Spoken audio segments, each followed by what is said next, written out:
She hears her mam ask her if she'll be home tonight, so she lets the door slam as an answer.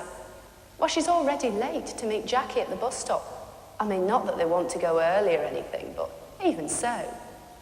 In the club, it's the usual scene. I mean, it's jam-packed, you know, with the usual crew. It's all squeals and kisses and, love your frock, darling, make it yourself. The girls can't afford to drink at these prices, so it's a lemonade apiece. Mind you, it is a bit dead tonight, really. There are some out-of-townies to laugh at. Susie's always amazed they get let in, you know, because they look so naff. Head to toe in Miss Selfridge, Jackie always says. Just look at that taffeta number, would you? Susie silently thanks heaven that she cut the label out of her new skirt and shrieks louder than anyone else. There's not even anyone really famous in tonight. Someone did say that Bros were coming in, but it's just a rumour. The night wears on, and all Susie can pull is a geezer from a cult band. I mean, it's not much cop, really, but Susie sits in the coffee bar with her drunken Lou Reed lookalike dribbling on her shoulder and wishes irritably that he'd at least wake up so that people could see who he is. I mean, otherwise, what is the point? Sometimes she hates this place. Yeah, but what else is there, really? Sometimes, you know, she thinks to herself, there must be more than this. Something, well, you know, just more than this sort of life. Or, well, she tried to say as much to Jackie tonight. But Jackie just made a face and said, honest, you don't know when you've got it made, you. I mean, everyone's seen who you're with tonight. What could be better than that, eh? Scoring off everyone? What else could you want? Oh, you get some funny ideas, you, really. Huh, I suppose you think that you're better than the rest of us now. Honest, anyone would think you weren't enjoying yourself or something, wouldn't they? Well, wouldn't they? Solves every problem. Then at 17, they told her, sorry, there's no work, no mills, no shops, no chance to earn the money that she dreamed of. Just another scrap heap school leaver. Sign here and join the growing queue. She sulked around the youth club, laughing at the social workers who told her how to make each penny last. Told her that she'd get satisfaction from surviving and not spending, while the ad men tell her constantly, buy this, have this, possess, and you'll be happy. She came up to the club one night in a fur coat, a silk dress, and golden earrings, saying, look at this new outfit, miss. I don't shop at Oxfam like you do. I have a pretty face and I'm going to use it. Hey, I went to London last week with my mates and I met a man. He bought me all these clothes. We have parties, miss, and I enjoy it. And if some old fool will pay me, then that's fine.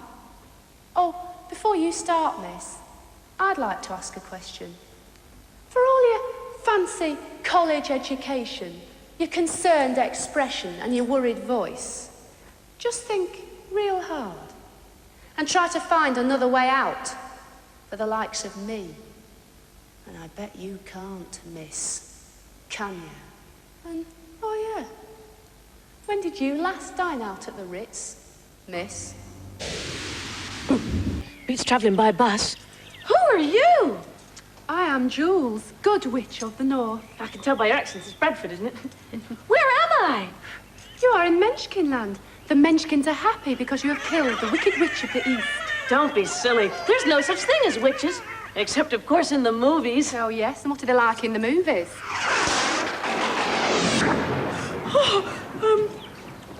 Bit like that, really. So, my little pretty, you killed my sister, and now you think you know all about witches.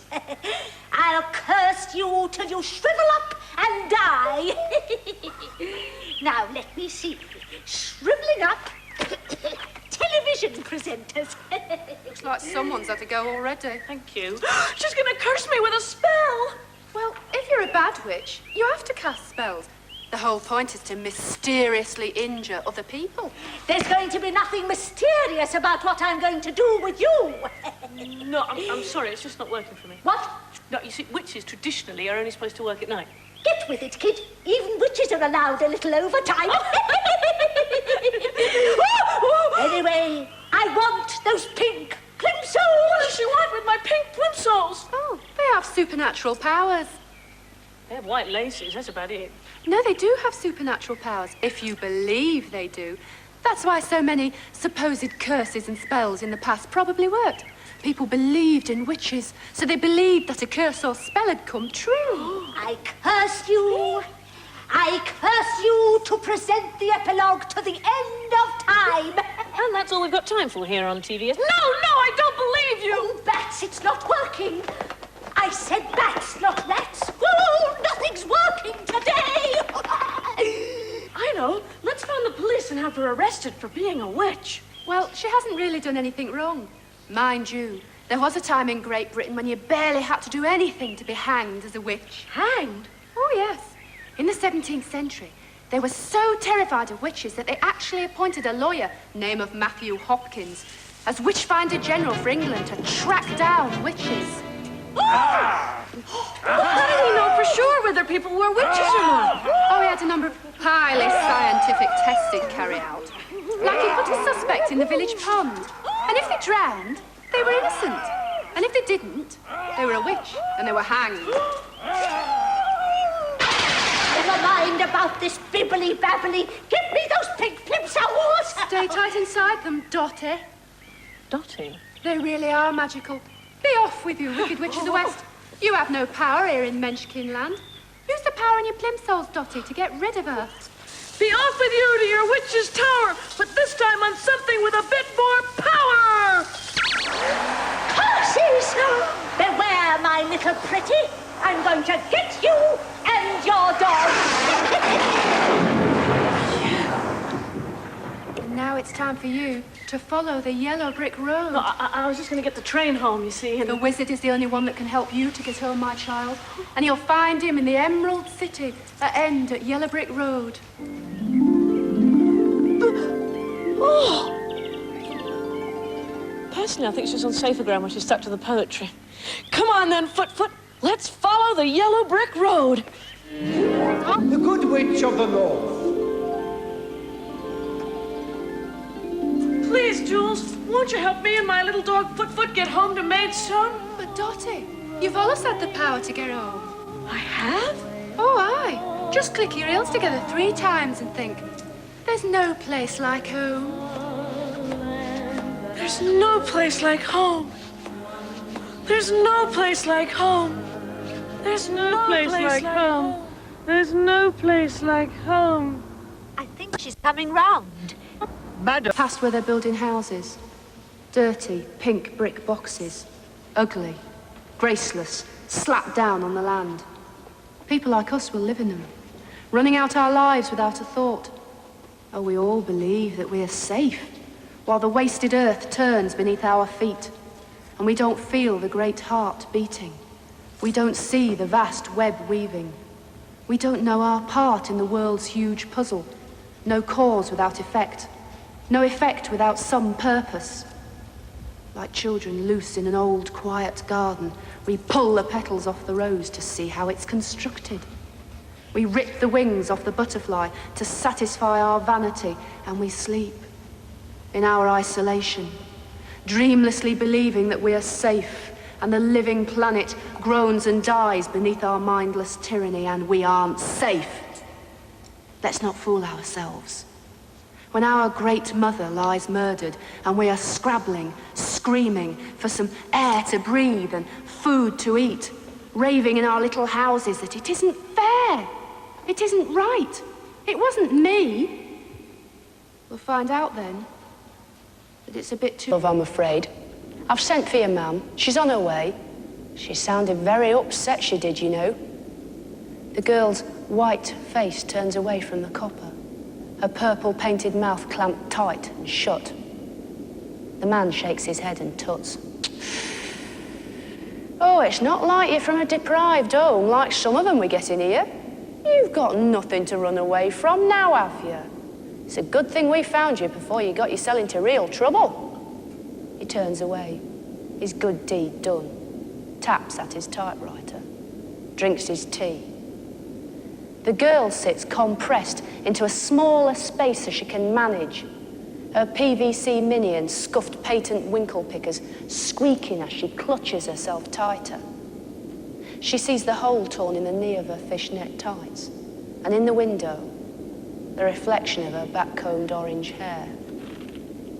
Her mother bursts in through the double doors, sheathed in stretched denim and a fluffy sweater, hot pink mouth wide with complaints. Oh, I'm so dreadfully sorry, officer. Well, thank God you found her. I just don't know what's come over her lately. I mean, it's one thing after another, and now this. Well, I just don't know how to cope with her anymore. We used to be so close. I mean, people said that we were more like sisters than mother and daughter. But these days, I'm just at my wits' end. She runs long gold fingernails through expensively tousled hair. Oh, well, I'm sure it's just a phase, madam. If you'll just sign this form, well, you can take her home now.